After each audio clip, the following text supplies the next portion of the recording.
जय जगन्नाथ बंधुगण मु पंडित श्री गोपाल आचार्य आपण मानकु मार्गशीर मास प्रथम मास विषय किछि आलोचना करने को जाउछि। शेष होइछि पवित्र कार्तिक मास आरंभ होइछि मार्गशीर।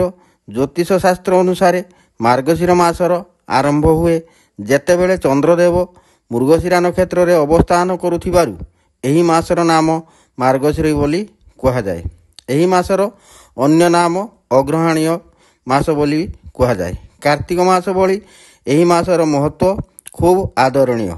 बहु पुरातन कालरू हिंदू कैलेंडर एही मासरू आरंभ हेउतिला बोली मार्गशीर को मासर मध्यरे श्रेष्ठ बोली मध्य कहा जाए।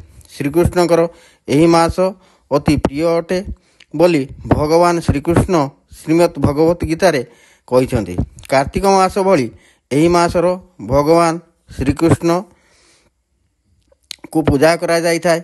विष्णुकर उपासना मध्य भक्त माने करिथांती। विष्णुकर सहस्र नाम पाठ करा जाई थाए। एही मास पवित्र नदी रे स्नान अत्यंत शुभ फल प्रदान करिथाए। एही मासर मर्यादा पुरुष बा पुरुष श्रेष्ठ श्रीरामचंद्र और माता सीता देवी देशर विवाह होइथिला।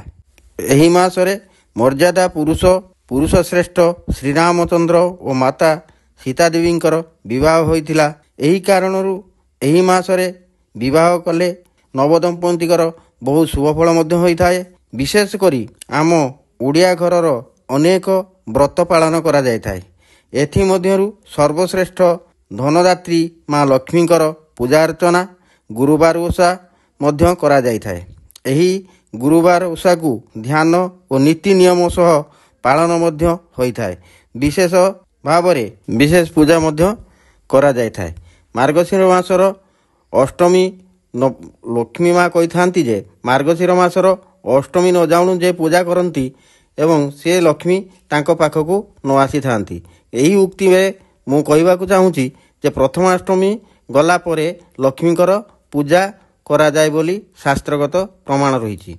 एही प्रमाणरू आमे पाइबा आसंता गुरुवार अष्टमी पर जो गुरुवार पड़िबो सेही गुरुवार रे पूजा अर्चना लक्ष्मीकर हवा निहाती आवश्यक।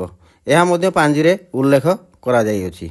एणु मु कहबाकू चाहे आपण माने जेते दूर आशा भोर उठी माँकर लक्ष्मीकर पूजा सेवा करवा निहाती आवश्यक।